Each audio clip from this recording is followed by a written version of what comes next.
बिस्मिल्लाहिर्रहमानिर्रहीम। अस्सलाम वालेकुम। उम्मीद है आप सब खैरियत से होंगे। मैं हूं मुक़द्दस शफ़क़त और आज मैं करने जा रही हूं आपके लिए नावल की सेकंड लास्ट एपी की रीडिंग। ठीक है, नावल तुम जो है ज़िंदगी में अज़ कलम से गुफ्ता कवल।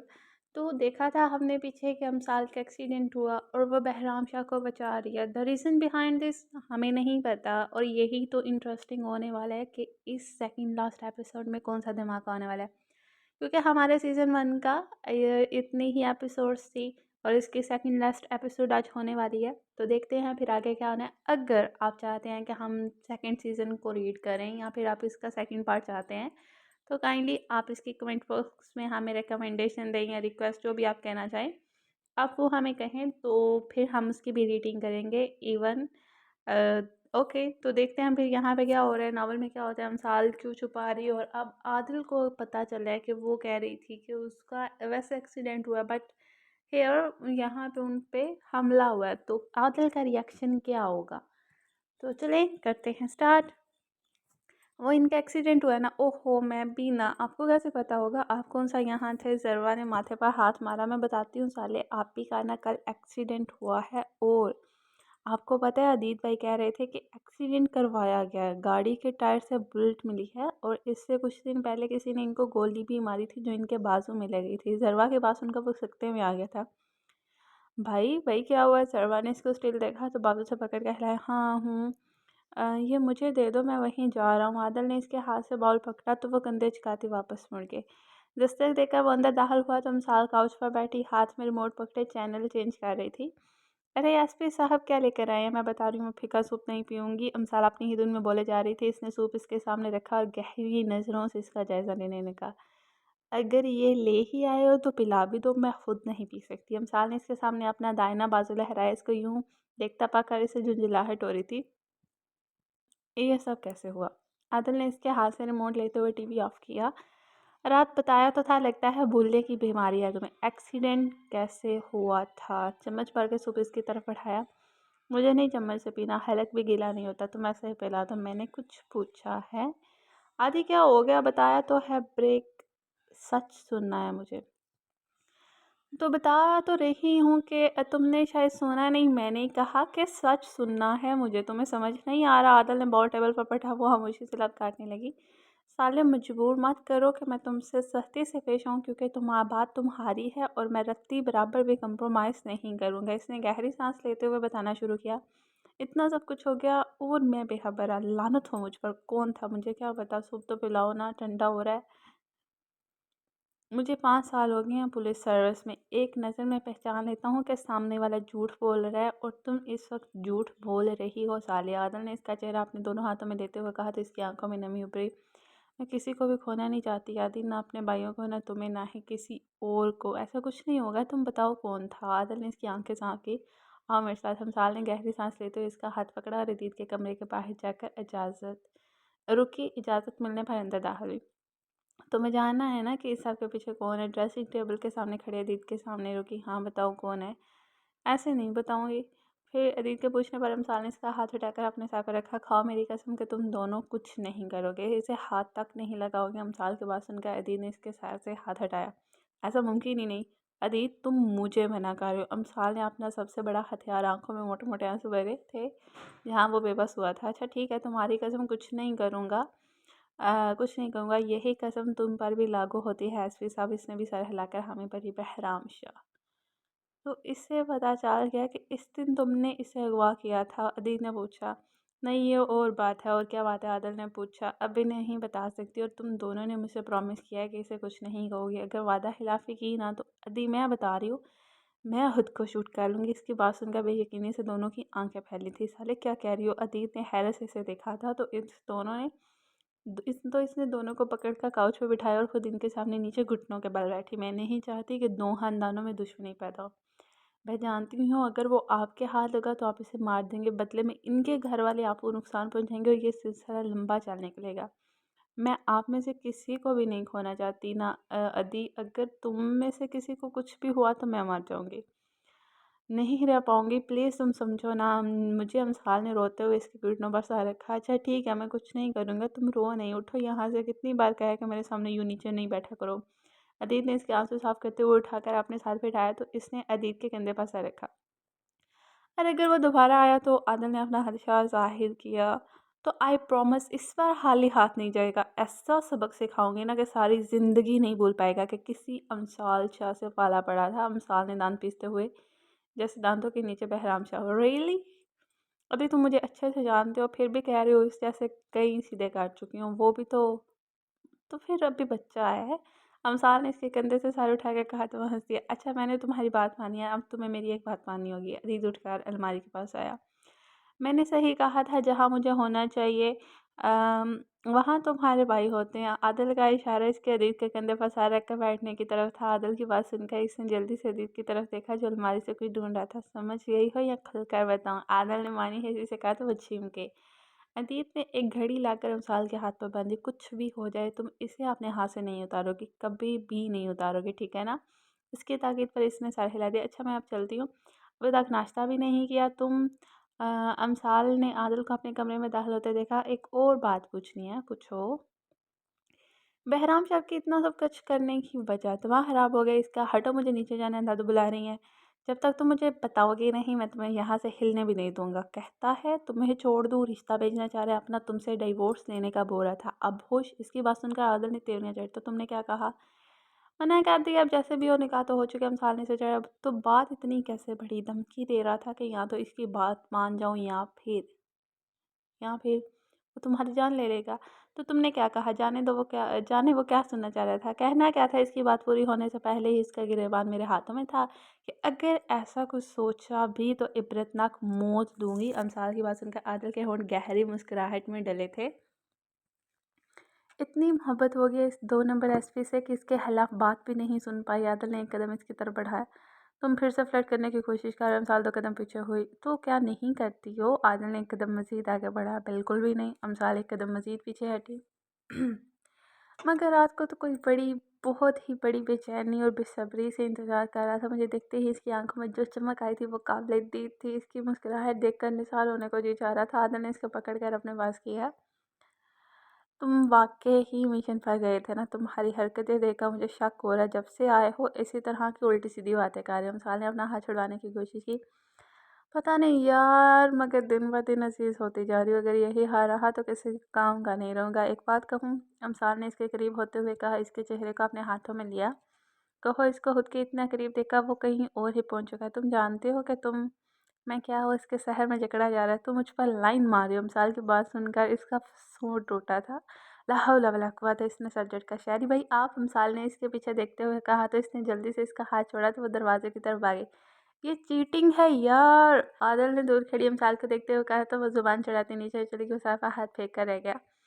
तो बेटा तुम्हारी बिरयानी आ गई। सारिया बेगम ने बिरयानी की ट्रे इसके सामने रखी। वो जानती थी कि एक प्लेट से इनकी बेटी का कुछ नहीं बनने वाला था। मामा ये बीमार बनकर फालतू में सबसे खिदमतें करवा रही है। सुबह नानो ने इसके लिए कढ़ी और नहारी भिजवाई थी और अब आप इसके लिए बिरयानी बना कर लाई हैं। हामिद को पूछता भी नहीं है। बादल ने चलकर कहा। हाँ तो वाकई मेरे बेटे को तो कोई पूछता ही नहीं है। वो अलग बात है कि हर चीज़ में तुम आधा हिस्सा ध्यान से बांटते हो।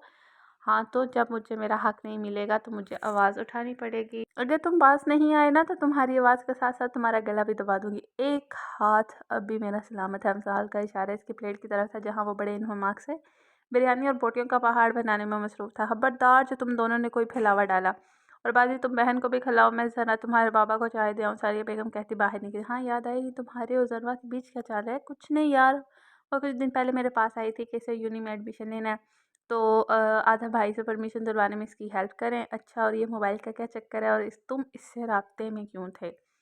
वो कह रही थी कि इसे भी मोबाइल रखने का शौक है मगर आदिल भाई रखने नहीं देते तो मैंने इसे ला दिया। ले तो नहीं रही थी मगर मैंने कहा कि ये मैंने नहीं साले ने दिया। कोई पूछे तो तुम्हारा नाम ले दे। और जहाँ तक रही राब्ते की बात तो इस दिन मैंने तुम्हें कॉल की थी लेकिन तुम्हारा नंबर ऑफ जा रहा था तो मैंने इससे कहा कि तुमसे बात करवा दे। अच्छा बस और तो कोई बात नहीं। हम साल ने इसे परखती नज़रों से देखा। नहीं और क्या बात होगी भला? सही मुझे ना तुम्हें कुछ बताना था। वो कुछ दिन पहले बाबा की फूफो आई थी ज़रवा का हाथ मांगने अपने पोते के लिए। अमसाल ने सरसरी सा अंदाज़ अपनाया। अच्छा अमसाल ने सर हिलाया। वैसे मिसाले कह रहा था कि क्यूट और मासूम सी है। आगे तुम देख लो। बादल ने इधर उधर देखते हुए कहा तो वो खिलखिलाकर हंसी। अंदर आते शहरिया ने मोहब्बत से तो देख क्या बात है भाई मेरे शहजादे क्यों हंस रहे हैं? भाई आपका ये वाला शहज़ादा कहता है कि अब वो जवान हो गए, इसके लिए इसलिए इसका कुछ सोचा जाए। और मेरा भी यही हाल है कि कुछ सोच ही लेना चाहिए। हाँ, इसके लिए सोचो और मेरा किसी को भी ख़्याल नहीं है। अगर तुम दोनों को याद हो तो मैं 5 साल बड़ा हूँ, मगर यहाँ किसी को फ़िक्र ही नहीं है। 2 करवा कर बैठे हैं, तीसरा तैयारी में है। अदित ने काफ़ी कमा के इनके सामने रखते हुए जले दिल के फफोले फोड़े। मैंने तो उस दिन कहा था कि सिद्रा आपी के बारे में सोच ले, खूबसूरत होने के साथ साथ समझदार भी हैं और आपके गुस्से को भी झेल लिया करेंगे। साले, मैंने कब गुस्सा किया भला? जीतने से आंखें फाड़े कर देखा, क्यों इस दिन डॉक्टर पर चीखे नहीं थे? सच्ची बताऊं तो मैं भी बहुत डर गई थी कि उनके अमसाल, और डर गई थी मैं। मान ही नहीं सकता। बादल ने नफे में सर, तुम्हें नहीं पता इस दिन ये सुर्ख आंखें और सख्त चेहरा लिए कोई वम्पायर ही लग रहे थे। मुझे लगा मैं नहीं बचती, हार्ट अटैक से ही मर जाना है मैंने। अल्लाह ना करे। तीनों के मुंह से बैक वक्त निकला था कि मिसाल खिलखिलाकर हंसी। वाह भाई, क्या टाइमिंग है। अच्छा भाई, एक बात बताओ, इस दिन वहाँ एक नर्स से काफ़ी देर से झाड़ रही थी। जैसे ही इनका गुस्सा देखा, बेचारी दबे पाँव खिसक गई। सिचुएशन कोई भी हो, तुम्हारी नज़रें हर तरफ घूम रही होती हैं। शयाने से चपत लगाई। अच्छा चलें, 10 बज गए हैं, जाकर सो जाएं। हम सालने दी तो शहरियार के चेहरे पर थकावट देखते हुए कहा, नहीं, हम लोग यहीं सोएंगे। हरगिज़ नहीं। आप तीनों में से कोई भी मेरे कमरे में नहीं सोएगा। मुझे ये मेरा कमरा कम और फुटपाथ ज़्यादा लगता है, जहाँ जगह जगह फ़कीर सो रहे होते हैं। अपने अपने कमरे में जाए और सुकून से लंबी तान कर सो जाए। नहीं बच्चे, तुम्हें रात में किसी चीज़ की ज़रूरत ना हो ना, इसलिए हमारा यहाँ होना ज़रूरी है। बिल्कुल भी ज़रूरी नहीं है मुझे कुछ चाहिए, मुझे कुछ नहीं चाहिए। आप उठें, चलें यहाँ से। सारे दिन के थके आप रात को भी सुकून नहीं करेंगे हैं। अमसाल इसको बाजू से पकड़ कर खींचते हुए बाहर ले गई। पीछे वो दोनों मुँह खोले इन्हें देख रहे थे। कितनी तोता शीशम लड़की है ये, कैसे एक दूसरे से लाड करते हुए हमें ऐसे नज़रअंदाज कर गए जैसे हम यहाँ हो ही ना। अदीत ने मुँह बनाया। हमारी बेइज्जती नहीं होगी? अदीत ने बादल के कंधे पर सर रखा। कोई नहीं, तुम फील मत करो। बादल ने इसे हौसला दिया। चलें भाई, गुड नाइट, सो जाए। मैं ज़रा इन्हें भी गुड नाइट कह लूँ। हम साल मुस्कुराते हुए अपने कमरे की तरफ पलटी। तुम लोग अभी तक गए नहीं, चलो निकलो यहाँ से, मेरा सोने का टाइम हो गया। हम साले चुटकी बजाते हुए इन्हें दरवाजे का रास्ता। साले, अदीत ने संतरे से देखा। क्या साले, चलो चलो शाबाश। वो दोनों मुंह लटकाए बाहर की तरफ बढ़े तो हम साले ने रोका। बारी बार दोनों के गले लगे और गाल चूमे। अभी पूरी तरह से खुश भी नहीं हुए थे कि हम साले ने पूरी कुव्वत से धक्का दिया और वो कमरे से बाहर कॉरिडोर में जा गिरे। शब्बा है। हम साले ने दरवाजे के बीचों बीच खड़े होकर हाथ हिलाया। कॉरिडोर एकदम कैकों से गूंज उठा था। सामने मुस्तफ़ा शाह, आदिल, आयशा और शहरयार खड़े थे। पुत्र, ऐसी शब्बा हैर मैंने अपनी ज़िंदगी में पहली बार देखी और सुनी है। मुस्तफ़ा शाह ने हंसते हुए कहा। क्या यार दादा जान, आप बजाय हमें उठाने के हंस रहे हैं और आप लोग यहाँ क्या कर रहे हैं? अदीत कराहते हुए उठा और हाथ देकर बादल को उठाया। पुत्र, हम तो हाल में बैठे थे, शायरी ने हमें बुलाया कि आए आप लोगों को गुड नाइट कहने का अनोखा अंदाज दिखाता हूँ। चलो आप सो जाओ। मेरी तरफ से भी गुड नाइट कहते हुए वो नीचे उतर गए। ये आप तोता मैना की जोड़ी क्यों खड़ी है यहाँ? हम साल शहरयार की तरफ घूमी, जहाँ आयशा शहरयार से एक कदम के फासले पर खड़ी थी। बीवी है मेरी, किसी को कोई प्रॉब्लम है? शहरयार ने आयशा के कंधे पर अपना बाजू लपेटा तो वो सिटपटा कर रह गई। ओह, ख्याल से इसका भाई खड़ा है यहाँ। हम साल ने आंखें घुमाते हुए आदिल की तरफ इशारा कहा ना, बीवी है मेरी, शहरयार ने जताया। अच्छा अच्छा ठीक है, मगर थोड़ा संभाल के। अनकरीब आपकी ये जोजा मोहतरमा बेहोश होने वाली है। अमसाल ने आयशा की गैर होती हालत पर चोट की। आयशा ने हाथ हटाना चाहा, मगर शैया ने गिरफ्त मजबूत कर दी। भाई मुझे नहीं पता, मुझे भी बीवी चाहिए। बासु ने नीचे बैठे हुए एड़ियाँ रगड़ी। किस दुकान से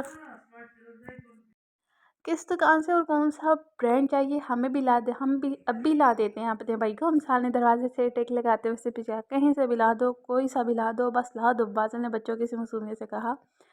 रुको, मैं तुम्हें ला देता हूँ। शहरयार इसकी तरफ बढ़ा तो उसने उठ कर भागने में ही आप ये जानी। चलो अब सो जाओ, तुम लोगों का आज का कोटा पूरा हो गया है, शहरयार ने कहा तो सब सारे हिलाते हुए अपने अपने कमरे की तरफ बढ़े। वैसे क्या ख्याल है, आज मैं ना रुक जाऊँ तुम्हारे पास? आदल ने जो कर्मसाल के कान में सरगोशी की तो इसने गुरा। एसपी साहब गुड नाइट। अदीद और बादल फिर टपके थे। वो जल्दी से पीछे हटा। हाँ हाँ गुड नाइट। आदिल ने हाथ हिलाते हुए गोया जान छुड़ानी चाहिए तो चलो चलते हैं, फिर यहाँ क्यों खड़े हो? सोना नहीं? अदीद ने शरारत से इसका हाथ पकड़ा, कहते हुए इसके कमरे में जाकर छोड़ा। Good night. दोनों ने यकसमान होकर कहा और छपाक से बाहर निकल गए। पीछे वो दांत पीस कर रह गया। एक्सीडेंट को तकरीबन 15 रोज़ गुजर चुके थे। इसके लाख ववेला मचाने पर भी शहयार ने 10 गार्ड्स इसके साथ हर वक्त के लिए तैनात कर दिए थे। यूनी में भी राशिद शाह की मदद से इसने सारे गार्ड्स को यूनी में, यहाँ तक कि क्लासरूम के अंदर तक की परमिशन ली थी। जब वो बाहर निकलती, एक गार्ड अक्सर इसके ताक़ब में रहती। वो जानती थी कि बहराम शाह की गाड़ी है, मगर गार्ड्स की वजह से वो कुछ कर नहीं पा रहा। सुबह के 10 बज रहे थे, इतवार की छुट्टी होने की वजह से सभी घर पर थे। जमाल फैमिली का लंच आज इनकी तरफ था, इसलिए सुबह से ही सब खवातीन मिलकर खाने की तैयारियां कर रही थी। बशीर शाह इनका बेटा और बहू भी आए हुए थे बहराम के लिए रामीन का रिश्ता लेकर।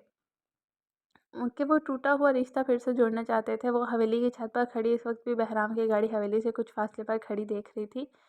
चलो आज इस तमाशे को ख़त्म करते हैं, बड़बड़ाती वो नीचे आई। रीत को बता कर के एक मुलाजिम का सर लिया और दबे पाँव पिछले दरवाजे से निकली। एक लंबा चक्कर काट कर वो इसके पास ऐसे ऐसे गुजर गई जैसे उसने देखा ही ना। वो दोनों बातें करती जा रही थी कि इसे अपने पीछे आता देखकर अमसाल मुस्कुराई। कदर एक खाली जगह पर इसने गाड़ी रोकी, दरवाज़ा खोलकर एक झटके से अमसाल को अंदर खींचा और ये जा वो जा। हंक बनी मुलाजमा को होश आया, वह हवेली की तरफ सरपट दौड़ी। बीबी जी वो अमसाल बीबी जब मुलाजमा ने हाल में दाखिल होते हुए अटक कर कहा, क्या हुआ अमसाल को? मुस्तफ़ा शा बेख्तियार उठे। वो साहब जी अमसाल बीबी को ना बहराम शाह हुआ करके ले गई है। मुलाजमा ने हामते कामते बात मुकम्मल की। या अल्लाह खैर, भी जान ने सीने पर हाथ रखा। बाकी सभी बेख्तियार खड़े हो गए थे। इन सब में अगर नॉर्मल थे तो वो शहरियार, अदीद, बाज़िल और आसम शाह थे। इन्हीं को सबको इन्हें इतना पुरसकून देखकर हैरानी अदीद, शहरियार और आसम शाह को बता चुका था। और अच्छा, मैं तो डर ही गया था। शैया ने गहरी सांस ली। आसम, पता करो कहाँ लेकर गया है वो हबीस। अब ओछी हरकतों वार उतर है वो कमीना। देख रहे हो तुम अपने पोते के करतूत? अगर हमारी पोती को हराश भी आई ना तो बहुत बुरा होगा तुम्हारे लिए। मुस्तफ़ा शाह बशीर शाह पर गरजे। लगता है वाकई ज़िंदगी से तंग आ गया जो यूं इसके पीछे पड़ गया। अदीक ने शहरियार की तरफ झुकते हुए मोबाइल निकाला तो वो मुस्कुरा दिया, जिसे देखकर भी जान को अचंभा हुआ। आए हाय, तुम्हारी बहन को वो अगवा करके ले गया और तुम मुस्कुरा रहे हो? बेजाने से टोका। आप अमसाल की फ़िक्र मत करें, जो इसने करना था वो पहले बेखबरी में कर गया, वो ठीक हो गई। जो लेकर गया है बस इसकी ज़िंदगी की दुआ करें। तो इसने हंसते हुए कहा तो सबने इसे अजीब अंदाज में देखा। बशीर शाह मुजरमों की तरह साथ जगह खड़े मुस्तफ़ा शाह की गिन गरी सुन रहे थे। अदील ने अपने मोबाइल में कुछ देखते हुए बादल को पकड़ा और इसे दीवार पर लगी एलईडी के साइड अटैच करने को कहा। अगले ही लम्हे स्क्रीन रोशन हुई और इस पर एक कमरे का मंजर दिखाई देने लगा, जिसमें अमसाल एक कमरे में टहल रही थी। इसने शायद इसे आम सी लड़की समझकर भागने का तकल्लुफ़ नहीं किया था। सब हैरानगी से एलईडी को देख रहे थे। तो मुझे यहाँ क्यों लाए हो? बहराम शाह को अंदर आते देखकर अमसाल ने अनजान बनने की हद कर दी थी। जाहिर सी बात है, तुम्हें अगवा करके लाए तो तुम्हारी शक्ल देखने के लिए तो लाया नहीं। वो क्या है ना, मुझे तुम जैसी हसीन लड़कियाँ बहुत अच्छी लगती हैं और मैं वक्तन फ़वक्तन इन्हें हैराज पेश करता रहता हूँ। बहराम शाह बासे से मुस्कराया। और तुम्हारी तो फिर बात ही अलग है। कहा भी था कि इस एसपी को छोड़ दो, इज्जत से अपनाना चाहा था। अब जब के तुम कुछ दिन यहाँ रहोगी तो मैं भी देखता हूँ एक अगवा शुदा लड़की को वो अपने निकाह में कैसे रखता है। इसकी बात सुनकर हदर ने गुस्से से अपनी मुट्ठियाँ भींची। हाय अल्लाह, तुम मुझे अगवा करके लाए हो? अमसाल ने ताली मारी तो इसकी आंखें पूरी खुली। ओ गॉड, तुम्हें पता है मुझे अगवा होने का कितना शौक था। मैं अक्सर सोचती थी जैसे फिल्मों ड्रामों में होता है वैसे कोई मुझे भी अगवा करे, मेरे सर पर बंदूक रखे और कहे, देखो लड़की, अगर ज़िंदगी प्यारी है तो चुपचाप निकाहनामे पर साइन कर दो। और मैं रोते धोते साइन कर देती। फिर वो मुझे लेकर मेरे घर आता और आके डंके की चोट पर मेरे बाबा से कहता, सुसर जी मैंने आपकी बेटी से निकाह कर दिया, अब ये मेरी अमानत है। मामा तो सुनते ही जड़ से गिरती और पट से बेहोश हो जाती। पापा मुझे दिलासा देते कि कुछ नहीं होता बेटा, मैं हूँ ना, तुम फिक्र मत करो। हाय अल्लाह, कितना मज़ा आता ना। आंखें और हाथ फैलाती वो पुरजोश होकर अपने अगवा का नक्शा खींच रही थी। वो आंखें फाड़े इसकी चलती ज़बान और एक्साइटमेंट देख रहा था। हवेली वाले भी स्क्रीन पर इसकी हवाई सुनकर शॉक्ड थे। इसकी आखिरी बात सुनकर रासिम शाह ने हल्का सा कहका लगाया, लो जी अगवा हुई है, जब इसे कोई एतराज़ नहीं। लो जी, जो अगवा हुई है, जब इसे कोई एतराज़ नहीं तो हम या आप कौन होते हैं? बहराम शाह की माँ ज़ीनत बेगम ने बड़बड़ाते हुए कहा, तुम्हारा ज़हनी तवाज़ुन तो ठीक है ना? लगता है एक्सीडेंट से तुम्हारे साथ में चोट कुछ ज़्यादा ही गहरी लगी है। बहराम शाह ने बेसाख्ता से पूछा। मेरा तो ठीक है, अलबत्ता तुम्हारा खराब लगता है जो मुझे उठा लाई। हम साल ने बड़बड़ाया। कुछ कहा क्या? नहीं, तुम बताओ कुछ, तुम कुछ कह रहे थे शायद। पहले तो वाक़ई ही मैं तुमसे शादी करना चाहता था, मगर अब इरादा बदल दिया है। वैसे भी मेरे घर वाले तुम्हारी कज़िन के रिश्ते के लिए गए हुए हैं, तो मुझे तुम्हारे साथ कुछ टाइम गुज़ारना है। तावन करोगे तो तुम्हारे लिए बेहतर होगा, वरना मुझे ज़बरदस्ती करनी भी आती है।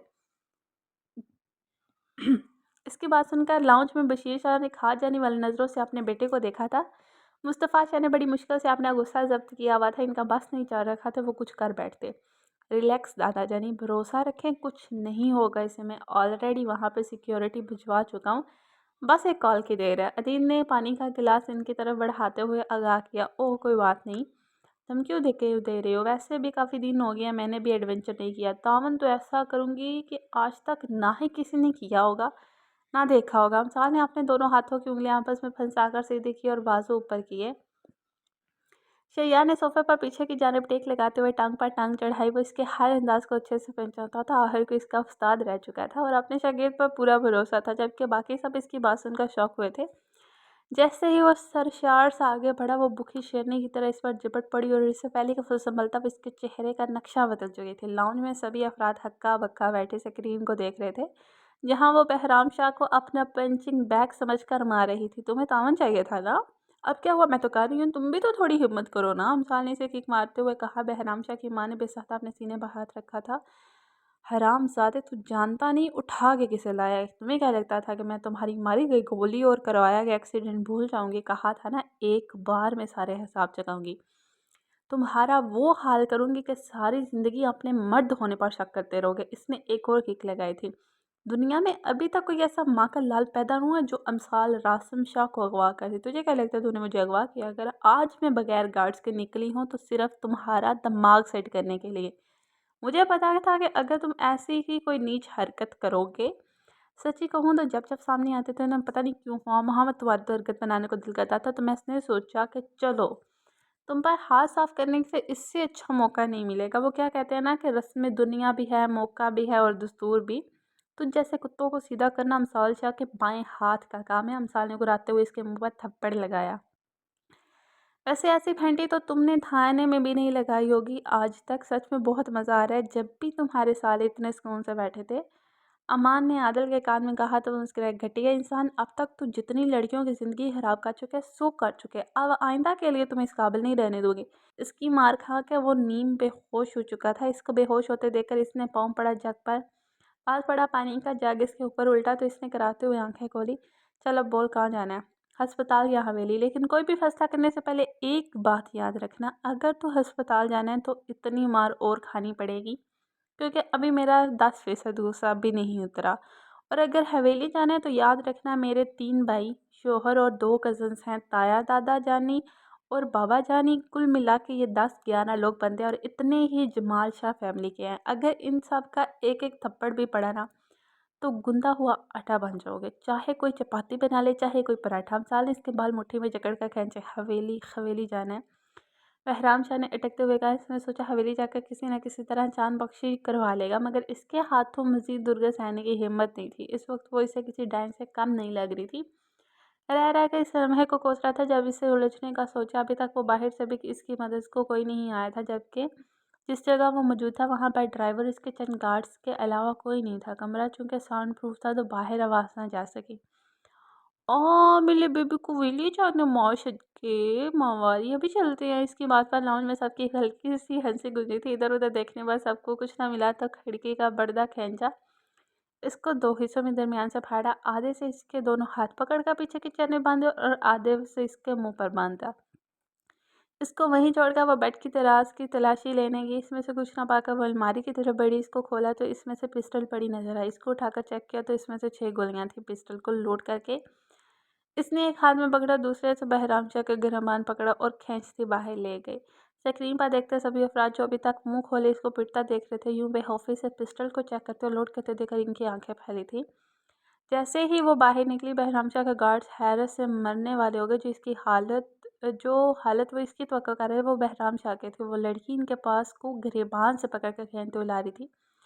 होश में आते हुए उसकी तरफ दौड़े। ए लड़की रुको, कहाँ जा रही हो? और ये बास को क्या हुआ है? इनमें से एक ने कहा। कुछ तो नहीं, थोड़ा सा रोमांस किया था तुम्हारे बॉस के साथ, लेकिन ये बेचारा सह नहीं पाया, इसलिए ऐसी हालत होगी। और अभी इसे इसके ना होने वाले ससुराल लेकर जा रही हूँ। अमसाल ने मुस्कुराते हुए इसकी बिगड़ी हालत देखकर की तरफ इशारा किया तो इनमें से एक ने मुस्कुराहट छुपाने के लिए रुख मोड़ा। लड़की बॉस को छोड़ो, वरना इसको शायद वफादारी का जोश चढ़ा था, इसलिए इससे पहले कि वो मजीद आगे बोलता, अमसाल ने इसकी टांग का निशाना लेते हुए गोली चला दी। बीजा ने दहल कर अपने सीने पर हाथ रखा। अब अगर और किसी को वफादारी के कुत्ते ने काटा है तो आओ पहले तुमसे निबट लूँ। अमसाल गुराई तो सब पीछे हट गई। गाड़ी की डिग्गी खोलकर इसने बहराम शाह को पटा तो इसने करा के आवाज़ बुलंद हुई। चाबी दो। अमसाल ने एक तरफ खड़े ड्राइवर से कहा तो इसने खामोशी से चाबी से पकड़ा दी। ड्राइविंग सीट पर बैठते ही इसने गाड़ी फुल स्पीड से दौड़ाई। 10 मिनट बाद हार्ड से हाल का दरवाज़ा खुला और अमसाल एक हाथ में पिस्टल पकड़े दूसरे से बहराम को घसीटते हुए अंदर लाई और लाकर मुस्तफ़ा शाह के कदमों फेंका।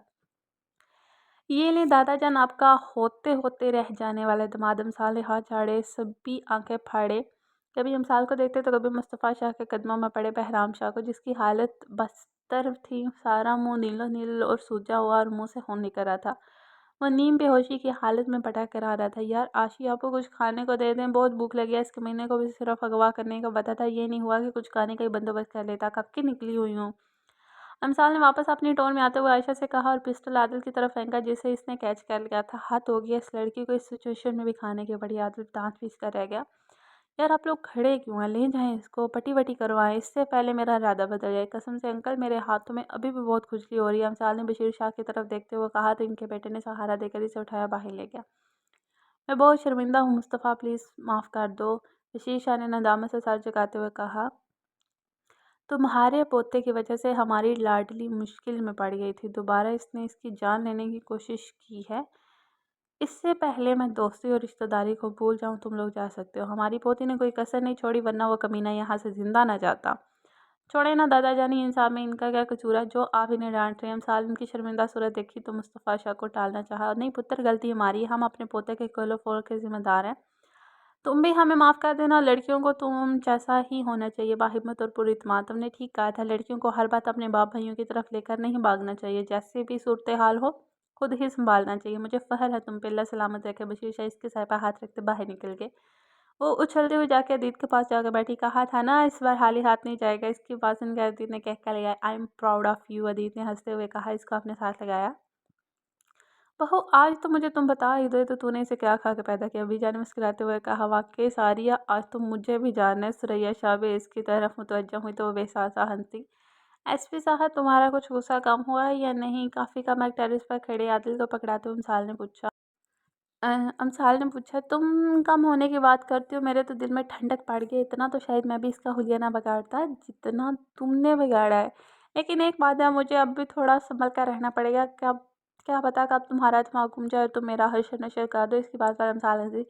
तुम पर हाड़े रहती अच्छी थोड़ी ना लगोगे तो क्या जूती से मारोगी? हाँ हाँ, तुम मुझे ऐसा समझती हो कोई ऐसा वैसा। आती परसों दावत है, तुम्हें इतने सारे लोग इकट्ठे होंगे और तुम दोनों कुछ भी उल्टा सीधा नहीं करोगे। आदर ने इसकी बात काटी। क्या है भाई, पूरी बात तो सुनो ना। अमसाल इसके बाजू पर मुक्का मारा। लड़की थोड़ी सी तमीज़ खा लो, शोर हूँ तुम्हारा। आदर के जताने पर वो खामोश। चलो बताओ क्या कह रहे थे, मुझे नहीं बताना। आप मजाक कर रहा था, मैं सुन रहा हूँ, बोलो। रहने तो तुम मुझे बात ही नहीं करनी। वो मुंह फैला कर जाने लगी तो वो घूमकर इसके सामने आई। तुम यहाँ से मेरी लाश से ही गुजर कर जाओगी, ऐसे नहीं जाने दूंगा। आदल के अंदाज पर अमसाल का मुंह खुला था। जैसे तुम्हारी मर्जी। अमसाल के अंदर चढ़ के आगे बढ़ी तो आदल ने इसका भाव पकड़ कर रोका। मुझे लगा तुम फिल्मी हीरोइन की तरह मेरे मुंह पर हाथ रख के कहोगी, ना आदल ऐसे ना कहो। मगर तुमने तो बेबरकती की हद कर दी है। आदल के मुंह पर सोने पर वो खिलखिलाकर हंसी तो इसने सुकून का सांस लिया। मेरा भी दिमाग हराम नहीं हुआ जब मैं ऐसे कहूँगी। हाँ भाई, तुम क्यों कहोगे? तुम कौन सा मुझसे मोहब्बत करती हो? तुम्हारी बला से मैं जीऊँ या मरूँ, तुम्हें क्या फ़र्क पड़ता है? हाँ ये तो है। अमसाल ने झट से सर हिलाया। बंदा दिल रखने के लिए कह देता है कि अल्लाह ना करे तुम्हें कुछ हो। लो भाई, मैं क्यों हाँ वहाँ झूठ बोलूँ? बात करते करते वो चौंकी। एक मिनट, तुम ज़रा मुझे ये बताओ, तुम्हारे मोबाइल में मेरी तस्वीरें क्या कर रही हैं? इसके पूछने पर मुस्कुराया। अब तुम्हारी तस्वीरें मैं नहीं रखूँगा तो किसकी रखूँगा? ठीक है। निकाह से पहले की हैं आदि, तुम मेरी बेखबरी में पिक्चर्स लेते रही हो, चोर कहेंगे। अमसाल की बात पर इसने कहका लगाया। हाँ तुम्हें कोई एतराज़ है? और हमारा निकाह भी तुम्हारे कहने पे हुआ है ना? बिल्कुल कोई एतराज़ है। हाँ ना, मुझे तुमसे शादी नहीं करनी थी तो फिर किससे करनी थी? आदर ने आईब्रोज किया।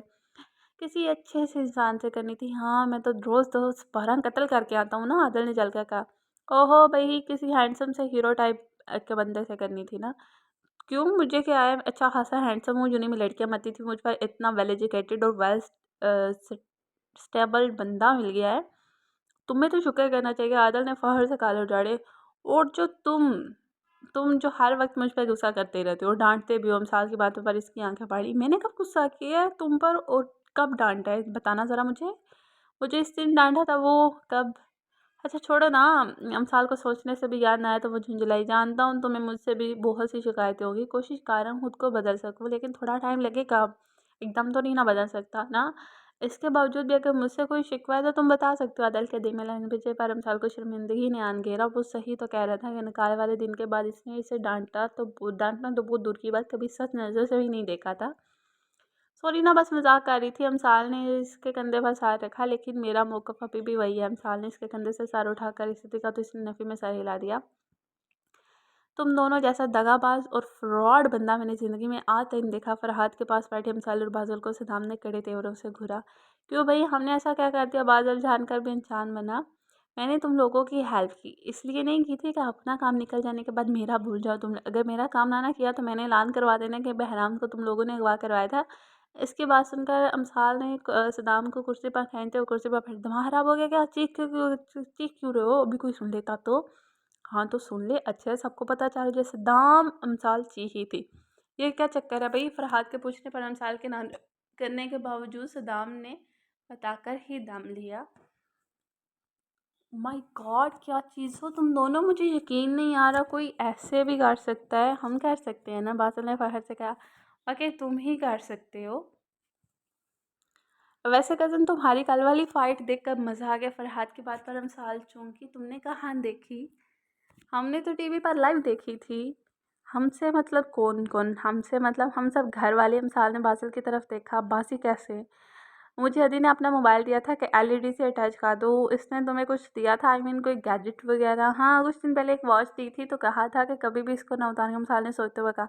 और तो फिर इसी वॉच में से ही इसमें कुछ ऐसा फिट किया कि मोबाइल के साथ अटैच हो गया था। तो अब तो मुझे लगता है कि एक बार खुद को मुकम्मल तौर पर स्कैन करवा ही लूँ। पता नहीं क्या कुछ फिट करवा चुकी हैं ये लोग, मैंने शायद कुछ कहा है। सदाम ने खुद पर तवज्जो वजह हटते देखा, सर पिटा। अच्छा अच्छा करते हैं, कुछ बेसब्रे क्यों हो रहे हो? सब्र का फल मीठा होता है। बादल से सब्र की तलकीन करते हुए उठ गया। हाँ, लेकिन ध्यान रखना, कभी कभी ये फल महबूबा की कहीं और शादी की सूरत में भी निकल आता है। इसके पीछे मिसाल भी खिसक जब तक वो हाल में दाखिल ना होगी। फरहाद से देखता रहा। इसको नोट करते सदाम ने मुस्कुराते हुए नफी में सर हिलाया। लेट हो गए हो बहुत से, इसलिए अपने दिलो नज़रों को कंट्रोल में रखो। अपनी चोरी पकड़ी जाने पर फरहाद खज्जल होकर रह गया। जानता हूँ यार, लेकिन ये कम वक्त दिल भी तो समझे ना। जब जब सामने आती है फजूल में ज़िद करने लगता है। फरहाद ने बेबसी से कहा। अगली बार जब ये ज़िद करे ना तो इसे बहराम का हशर याद करवा देना। आई एम श्योर खुद ही संभल जाएगा।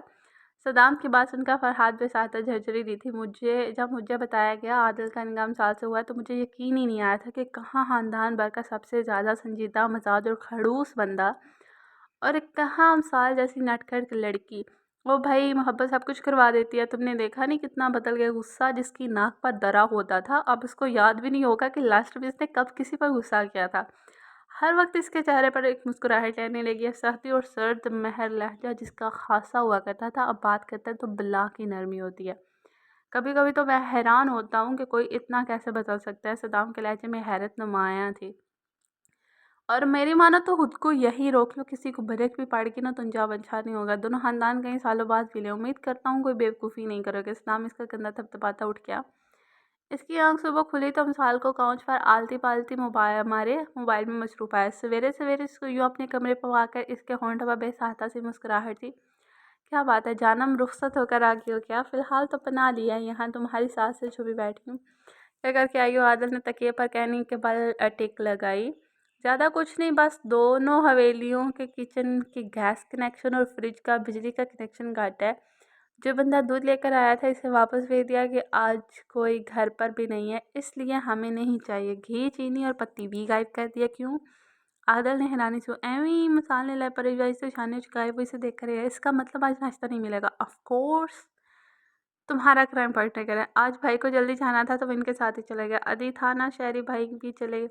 अदी था नहीं, शहरी भाई भी चले गए। मुझे यहाँ ये जगह सेफ लगी तो यही आ गई। अब अगर कोई पूछे तो कह देना मैं यहाँ नहीं हूँ। ओके बॉस, अल्लाह ने सर को हम दिया। इतने में बाहर से सारिया बेगम की आवाज़ें शुरू हो गई। वो शायद हर जगह से इन्हें ढूंढकर इसी कमरे की तरफ आ रही थी। लो आगे तुम्हारे साथ सब संभालो। दरवाजे पर दस्तक हुई तो इसने थोड़ा सा दरवाज़ा खोला तो सारिया बेगम को खड़े पाई। जी खाला, आदिल ने खुले दरवाजे के दरमियान खड़े होते पूछा। साले और पाजी तुम्हारे पास है, नहीं वो यहाँ क्यों हो गए हैरियत? अब सुबह सुबह इनका पूछ रही हैं। इन दोनों के होते हुए कहाँ हैरियत सो सकती है? उठते साथ ही किचन पलट पलट कर खुद पता नहीं कहाँ दफ़ा हो गए हैं।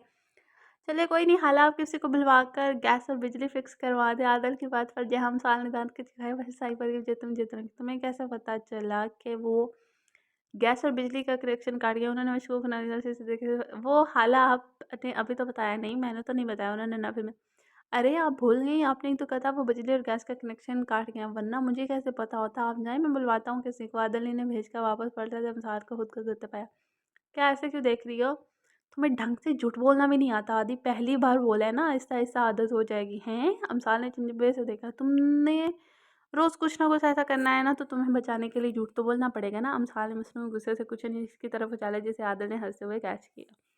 तुम बैठो, मैं चेंज करके आता हूँ, फिर किचन को देखता हूँ, वरना सारा दिन भूखा रहना पड़ेगा। कुछ पता चला कहाँ गए हैं दोनों? सब जगह देख चुके हैं।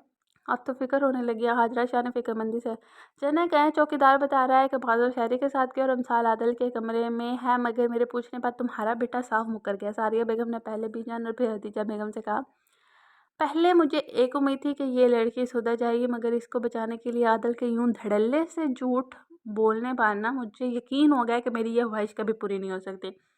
छोड़ो ना सारिया, बच्ची आहिस्ता आहिस्ता समझ जाएगी। और तुम्हारी बात सुनकर मुझे सुकून हो गया कि हमने मिसाल के लिए कोई गलत फैसला नहीं किया, वरना मुझे झटका लगा रहता था कि जितनी वो नटखट सी है इतना ही आदल गुस्से का तेज़, कहीं हम में से कोई ज्यादती ना कर देगी हो। खदीजा बेगम की बात पर सारिया बेगम ने सर झटका। अच्छा तुम ये बताओ कि किचन का क्या करना है? आदिल कह रहा है किसी को बुलवाता है। चलो कोई नहीं बहू, बच्चे यहाँ मजाक ही किया है, तुम दिल पर ना लो। मैं बता रही हूँ आपके ये बच्चे किसी दिन कोई बहुत बड़ा फसाद खड़ा करेंगे, फिर मुझे कोई ना कहे। वो जल्दी बुनती उठी। घर में दावत की तैयारियां चल रही थी। अमसाल ने आयशा से स्पेशली फरमाइश करके अपने लिए ड्रेसेस बनवाए थे। सारिया बेगम उठते बैठते इन्हें इंसान बनकर रहने की तलकीन कह रही थी, जिन्हें वो एक कान से सुनकर दूसरे कान से निकाल रहे थे। दूसरे शहर से मेहमान आना शुरू हो गए थे। अमसाल इधर उधर आंखें घुमाती हाल में दाखिल हुई तो फौजिया और सारिया बेगम के पास बैठी हो, तो ये आवाज़ सुनकर इनकी आंखों में शरारत चमकी। पुत्र आओ ना। वहाँ के खड़ी है सरैया शाह ने इसको वापस पलटे देखा पुकारा। अस्सलाम वालेकुम नानो। वालेकुम सलाम। यहाँ आओ, इनसे मिलो, ये तुम्हारी फूफो दादी, मेरी और तुम्हारी दादी की नंद सरैया शाह ने मुतारफ़ करवाया। माशाल्लाह कितनी प्यारी और भोली वाली, अल्लाह नज़र बात से बचाए। सतू ने इसका मुँह माथा चूमते हुए बाकायदा इसकी भलाई ले डाली। इनकी भोली भाली वाली बात पर सरैया शाह और हाजरा ने मुस्कुराहट दबाई। शुक्रिया दादी जान, अभी बहुत अच्छी है। अमसाल ने दुनिया जहाँ के मौसम चेहरे पर सजाई। अरे दादी सदके, वो तो बाकायदा वारी जा रही थी। मैं अब जाऊँ? अमसाल ने बल्कि जब कहीं। हाँ हाँ पुत्र जा तू। अमसाल नज़ाकत से चलते हुए बाहर निकल गई। थोड़ा आगे जाकर इसके हलक से कैका बुलंद हुआ था। डेरे से आते फरहाद ने हैरानी से देखा। हैरियत? अमसाल ऐसे क्यों हंस रही हो? ट्रस्ट मी हादी, कल बहुत मज़ा आने वाला है। अमसाल हंसते हुए लान में बैठे बादल की तरफ बढ़ी। हादी नाइस नेम, आज से पहले किसी ने यह नाम नहीं दिया। फरहाद अपनी सोच पर मुस्कुराए लान की तरफ देखा, जहाँ अमसाल बादल के साथ कुछ बात कर रही थी। इसकी आंखों और चेहरे पर शरारत दूर से भी देखी जा सकती थी।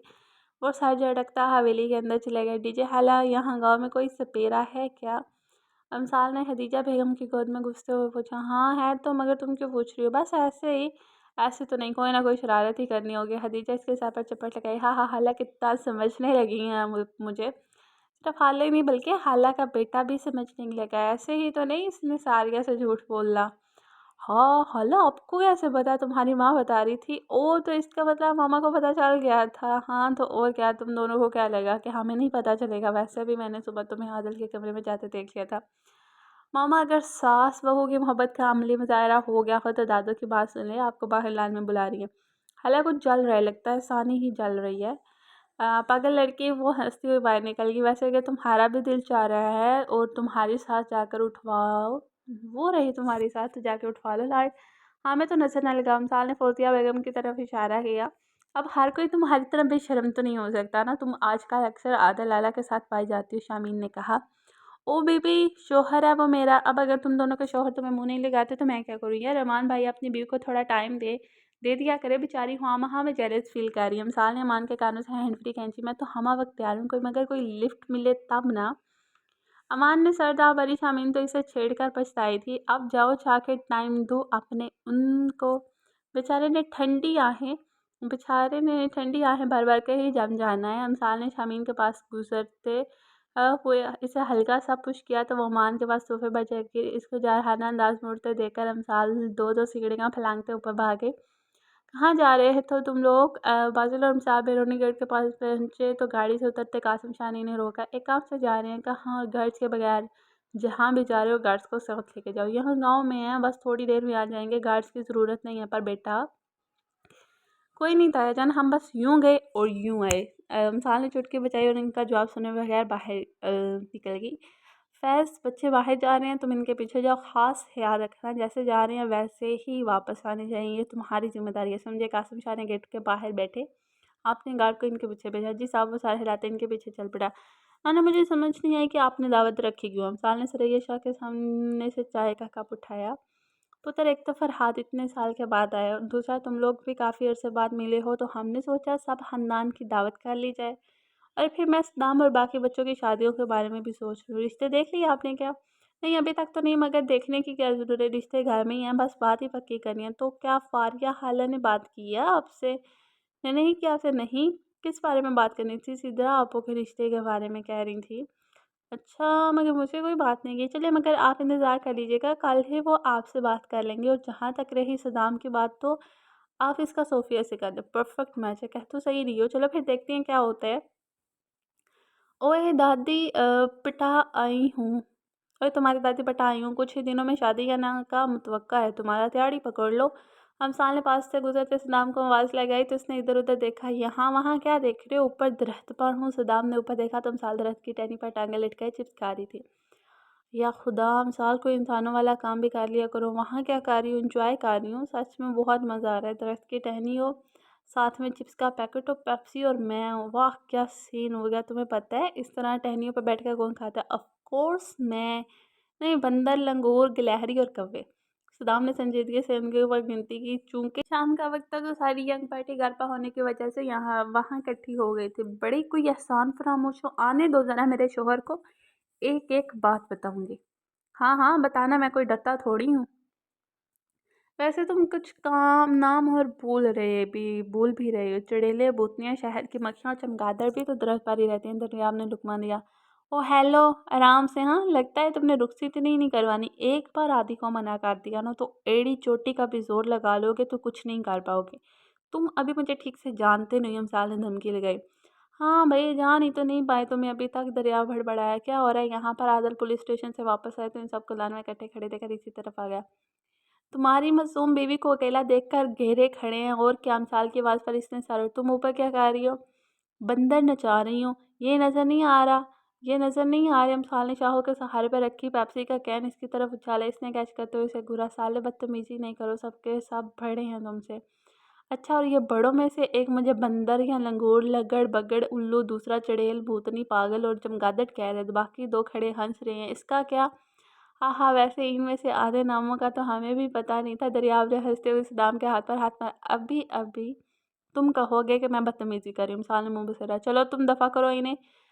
नीचे आओ, हम अंदर चलते हैं। आदल ने इन चारों को घूरते हुए पुचकारा। नहीं, मुझे नहीं आना, पहले इनसे कहूँ मुझसे सॉरी करें। चलो सब के सब सॉरी करो। किस बात पर? इसने भी हमें बंदर कह के हिसाब बराबर कर लिया है। लगता है तुमने रुखसती नहीं करवानी। आदल की बात पर दरियाब जो खड़ा खड़ा था ढीला पड़ा। दोनों मियाँ बीवी एक जैसी धमकी देते हो। सॉरी मेरी बहन, तुम्हारी शान में जो भी गुस्ताखी कर बैठा हूँ माफ़ कर दो। दरियाब ने बाकायदा हाथ जोड़े। नेक्स्ट। आदिल ने अमान को गर्दन से पकड़ा तो इसने भी सॉरी की। चलो सदाम। मैं नहीं कह रहा, कोई ज़बरदस्ती है क्या? साले तुमने नाना से बात कर ली क्या? हाँ, अभी करके आई हूँ, लेकिन फ़िक्र ना करो, मैं किसी भी तरह इन्हें मना कर दूँगी। सॉरी यार, तुम सीरियस ही हो रही हो, मैं मज़ाक कर रहा था। सदाम ने 1 मिनट नहीं लगाया था बात मानने में। हाँ भाई, तुम्हारा क्या प्रोग्राम है? आदिल फरहाद की तरफ मुड़ा। बिल्कुल भी नहीं, और वैसे भी मेरा कोई काम नहीं है टिका हुआ तुम लोगों की तरफ जो मैं कमज़ोर पड़ूँ। फरहाद ने कंधे उचकाए। तो ठीक है, कल भरी महफिल में मैं चीख चीख कर ऐलान कर दूंगी, फरहाद शाह आजकल किसी शादीशुदा हसीना के इश्क के समुंदर में गोते खा रहा है। और क्या कहते हैं कि कल भरी महफिल में कोई बदनाम होगा। अमसाल ने दरख्त पर बैठे बैठे हाँक लगाई। फरहाद ने इस लम्हे को कोसा जब इसने इसे बताया था। अच्छा ठीक है, मैं इसमें क्या बड़ी बात है, सॉरी करनी है ना तो अभी कर देता हूँ। चलो लड़कियों जल्दी से शुरू हो जाओ। तो में से किस किस ने मेरी बीवी को तंग किया? आदल ने लड़कियों को टोक के गुम हाथ किया। हमारी तरफ से तो कोरा जवाब है, आपकी बीवी तंग होने वाली शय है सही, हम में से किसी ने नहीं छेड़ा और वैसे भी हमें भेड़ों के छत्ते में हाथ डालने का कोई शौक नहीं है।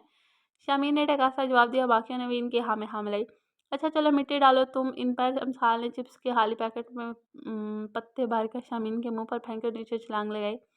अपनी ईमानदारी से बताओ, इसने बंदरों वाली छलांग लगाई है कि नहीं? दरियाब ने अमसाल को उठाते आदल से कहा तो इसने मुस्कुराहट दबाई। कुछ शर्म कर लो, तुम दोनों इतने सारे लोगों के सामने हाथ में हाथ डालकर खड़े हो। माँ ने इन्हें शर्म दिलानी चाहिए। मुझे समझ नहीं आती कि आजकल तुम वो तुम्हारी मनकोहा मुझे शर्म दिलाने पर क्यों तुले हो? ऐसा क्या कर दिया मैंने? अमसाल ने उन्हें चिढ़ाने के लिए आदिल के कंधे पर कहने टिकाई। रहने दो, शमीन कहाँ सर फोड़ दी। ओमान की बात पर अमसाल ने सीटी बजाई। बड़ी हाँ में हाँ मिलाई जा रही है। वाह भई क्या अंडरस्टैंडिंग है। आदि तुमने मुझे प्रॉमिस किया था कि डेरे पर लेकर जाओगे, भूल गए क्या? बिल्कुल भी नहीं, मुझे याद है। ये मेहमानों को जा लेने दो, फिर लेकर चलूँगी। इसकी हामी पर सबके मुंह खुले थे। भाई आपको याद है एक बार मैंने ज़िद की थी तो आपने कितना डांटा था कि लड़कियां यूं मुंह उठाकर हर जगह नहीं घूमती, कितनी बातें सुनाई थी। हालांकि कि मैं इस वक्त सिर्फ 10 साल की थी और आज कैसे फ़ौरन तैयार हो गया। अब क्या हुआ, आपकी भी लड़की नहीं है क्या? ज़रवा को सदमा ये तो लगा था। बेटा अभी तो शुरुआत है, आगे आगे देखो होता कि इंशाल्लाह तुम्हारा भाई मुरीदी के सारे रिकॉर्ड तोड़ेगा। सदाम ने तंज किया तो आदिल बेहतियात साहबा हाथ फेरा। अच्छा ठीक है, सबको ले जाऊंगा, आपको हमें नहीं जाना, आप जाएं जिसके साथ जाना है। जरवा ने मुंह बसोरा। ओए तुम लोग क्या मेरे शो को गला समझ कर बातें सुना रहे हो? नहीं जाना तो ना जाओ, मगर खबरदार जो किसी ने फजूल का रोब झाड़ने की कोशिश की। चलो हम चलते हैं यहाँ से। अमसाल आदल को खींचते हुए ले गई। आगे जाकर दोनों ने कैका लगाया। साले इतना तंग ना क्या करो, किसी दिन इनके हाथ लागी ना तो बहुत मारेंगे तुम्हें, आदल ने हंसते हुए कहा। हाँ जैसे मैं इनके हाथ आ जाऊंगी ना। अमसाल ने मुंह बिगाड़ा और पीछे पलट कर इन सबको होंक बने देकर आंख मारी। जैसे ही बीन बजने की आवाज़ आई वो भागकर आदल के कमरे में गई और उसको साथ लेकर बाहर लान में आकर खड़ी हुई। इन दोनों को यूं अपने दोनों तरफ खड़े देखकर वो ठटका शहर ऑफिस गया हुआ था और अदीत को अमसाल ने ड्रेस मैचिंग चूड़ियाँ लाने शहर भेजा हुआ था। कॉलेज में एग्जाम्स की वजह से रासिम शाह भी घर पर नहीं थे, इसलिए इस वक्त दोनों की वाहिद पनाहगाह ही आदल ही था। चले क्या किया तुम दोनों ने? सवेरे क्या कर रहे हैं यहाँ? अगर तुम रुस्से से पहले बेवा नहीं होना चाहते तो खामोशी से खड़े रहो। हमसाल ने इसका हाथ मजबूती से पकड़ा। दोनों भाइयों की गैर मौजूदगी की वजह से वो अच्छा खासा डरी हुई थी कि अगर सारिया बेगम के हथे लगी तो उन्होंने भरी महफिल में भी माने से गुरेज नहीं करना था।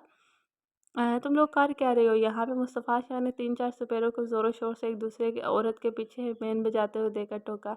वो जी हम नागिन पकड़ने आए, इनमें से एक जो इनका बड़ा था मोहद्दिस मिर्ज़ा हैं, दिमाग ठीक है तुम्हारा? किसने कहा कि यहाँ नागिन है? मुस्तफ़ा शाह ने इसे छेड़ कहा। वो जी हमें बुलवाया गया ही तो है, यहाँ आए हैं, वरना हमें क्या पता। ट्रस्ट में हाथी कल बहुत मज़ा आने वाला है। फरहाद के ज़हन में अचानक मिसाल की बात गूंजी। वो जल्दी से इनकी तरफ आया और सफेरे को आहिस्ता आहिस्ता कुछ कहा और फिर इसने बुलंद आवाज़ में पूछा, तुम्हें किसने बुलाया है? वो सरकार हमारे पास 2 बार एक लड़का और लड़की गए थे कि हवेली में कल एक नागिन आएगी तो हम उसको आकर पकड़ लें। उन्होंने चेहरे ढांपे हुए थे तो हम देख नहीं सके कि कौन थे। भाई कितने बड़े झूठे हो तुम। हम कब 2 बार गए थे? एक ही दफ़ा गए थे, दूसरी बार तो फ़ोन किया था। हाँ नहीं तो वहाँ हमें 2 बार। रमसाल ने इसे झूठा साबित करना चाहा। इसकी बात पर जहाँ साहब ने इसे बेयकीनी से देखा वहीं बादल ने सर पीटा। आदिल ने इसको वापस खींचा। पागल होगी क्यों? क्या क्यों इतने सारे लोगों के सामने हालत से जूते खाने? अगर बुलवा ही लिया तो यूँ बताने की क्या ज़रूरत थी? आदिल ने इसकी हल्की आवाज़ में मुंह बंद करने की कोशिश की, नाकाम कोशिश की थी। हाँ तो तुम्हारे पास सेफ्टी के लिए खड़े हैं ना? अमसाल ने जवाबन सरगोशी की। साले फिटे मुंह तुम्हारा, सबके सामने तो मुंह बंद रखो। बादल ने दांत पीसे तो इसे अपनी गलती का एहसास हुआ। क्यों पुत्र बुलाया है तुमने? मुस्तफ़ा दादा जाने की आंटी नागिन है, इसलिए हमने सोचा कि इनको इनकी बरादरी के पास भिजवा देते हैं। इनकी बात सुनकर सभी हक्का बक्का हुए थे। पुत्र तुम्हें कैसे पता चला इतनी अहम बात? इतने साल हो गए, हमें तो भिनक भी ना पड़ी। हाजरा शाह ने हैरानगी से पूछा। वो कल इनकी सांस कह रही थी ना कि इनकी बहू नागिन है, इसका काटा पानी भी नहीं मांगता। अमसाल ने इंकशाफ पर जहाँ इस औरत का मुंह खुला था वहीं इसकी साथ भी सटपटाई थी। खदीजा बेगम और फौजिया बेगम ने मुस्कुराहट दबाई कि आखिर को वो गंवा थी। ए लड़की क्या बोल रही हो? दिमाग खराब हो गया? अपनी हरकत मेरे सर पर क्यों थोप रही हो? मैंने ऐसा कुछ नहीं बोला।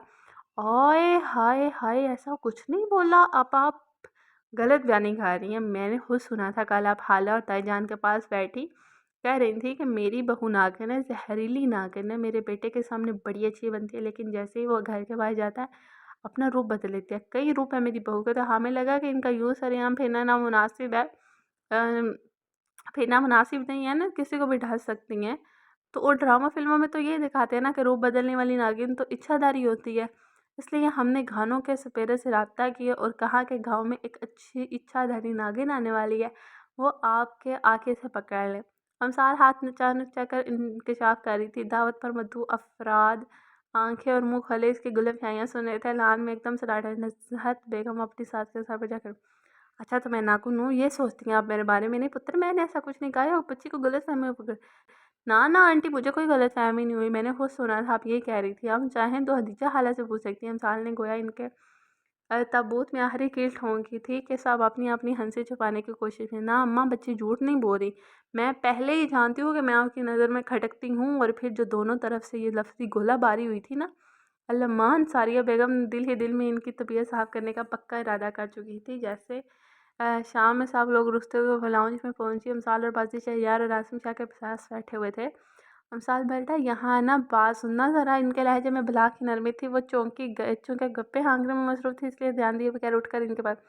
जी मामा गई। इसकी बात पूरी होने से पहले सारिया ने अपना जूता उतार कर इसे दो लगा चुकी थी। आदि बचाओ। शहरियार चूँकि फासले पर खड़ा था, इसलिए इसने पास खड़े आदल के पीछे छुपने में ही आफियत जानी। खाला क्या करती है यार, ऐसे कौन मारता है?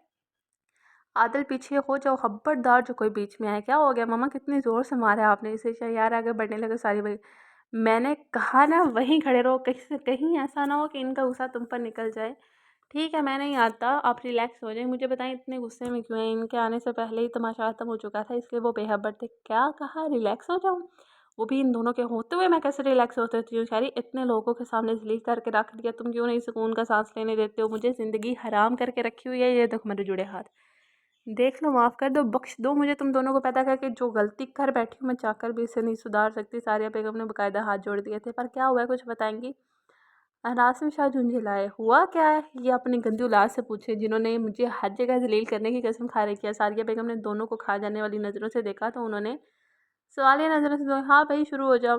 बाबा, हमारी कोई गलती नहीं है। बाप की संजीदा नज़रें देखते हुए अमसाल मीन मनाई। हाँ बाबा, अमसाल ठीक, बिल्कुल ठीक कह रही है, हमारी कोई गलती नहीं है। वो तो निज़हत आंटी की सास सुगरा हाला खुद ही कह रही थी। जैसे जैसे वाज़ा बताया कि इनकी संजीदगी मुस्कुराहट में चलती गई। बात के अख्ताम पर लाउंज के एको से गूंजा था। सबको हंसता देखकर वो रिलैक्स हो गए कि बच गए। सीरियसली साले, मुझे तो अभी तक यकीन नहीं हो रहा कि तुम लोगों ने सपेरे को ही बुला लिया। शैया सर पीछे गिरा कर हंसा। दोनों में से आइडिया किसका था? ज़रिया आपने पूछा तो बहादुर ने अमसाल की तरफ इशारा किया। ये कल आई थी मेरे पास, इसने सुगरा हाला की बातें सुनी। मुझे सारी बात बताने के बाद कहने लगी, काफ़ी दिन हो गए हैं, आओ कुछ नया करते हैं। वैसे डीजे हाला अपनी दोस्त का पता तो करती हैं, ऐसा ना हुआ इनकी बहू ने इन्हें घर से घुसने ही ना दिया। अमसाल ने हदीजा बेगम से कहा, मुझे नहीं लगता कि आज के बाद वो कभी किसी से अपनी बहू की बुराई करेंगे। आसिम शाह के बात पर लाउंज एक बार फिर हंसी से गूंजा। सच बात है, अभी भी कोई कसर रहती है, अमसाल शाह ने हंसते हुए कहा। तो हटते देखकर सारिया बेगम पे जो थे खा के रह गई। ओके नाज़रीन, तो देखते हैं आपने, जैसे कि आपने देखा, आपने सुना कि आज की काफ़ी अच्छी और अमेजिंग एपिसोड रही है। आप भी जानते हैं कि ये हमारी सेकंड लास्ट एपिसोड है एंड द नेक्स्ट वन हमारी जो होगी वो सेकंड वो सॉरी लास्ट एपिसोड होगी, ठीक है? तो इसमें तो अभी तक तो किसी की शादी नहीं हुई, सारे निकाहशुदा ही हैं और कुछ के भी निकाह और मंगनियाँ होने वाली हैं। तो देखते हैं कि नॉवल 1 के एपिसोड पे किस-किस की शादी होती है और फिर क्या होता है, नेक्स्ट क्या होने वाला है। अभी जो जो मिसाल ने हंगामा किया है ना नागिन वाला, वो ही बहुत ज़्यादा, ठीक है? तो मिलते हैं अगले एपिसोड में और तब तक का अपना ख़्याल रखिएगा। अगर आपने अभी तक हमारे चैनल को सब्सक्राइब नहीं किया तो please kindly do subscribe and bell icon को लाज़मी हिट कीजिएगा। एंड अगर आपकी कोई नॉवल रिकमेंडेशन है या फिर आप किसी नॉवल को यानी कि मेरी वॉइस में सुनना चाहते हैं तो आप कमेंट बॉक्स में आप टेक्स्ट कर सकते हैं। आप कमेंट कर सकते हैं कि आपको ये वाली नॉवल वॉइस में चाहिए, ठीक है? तो इंशाल्लाह आपकी रिकमेंडेशन पे पूरा उतरा जाएगा। तब तक के लिए अपना ख़्याल रखिएगा। फ़ी अमानिल्लाह। Bye bye.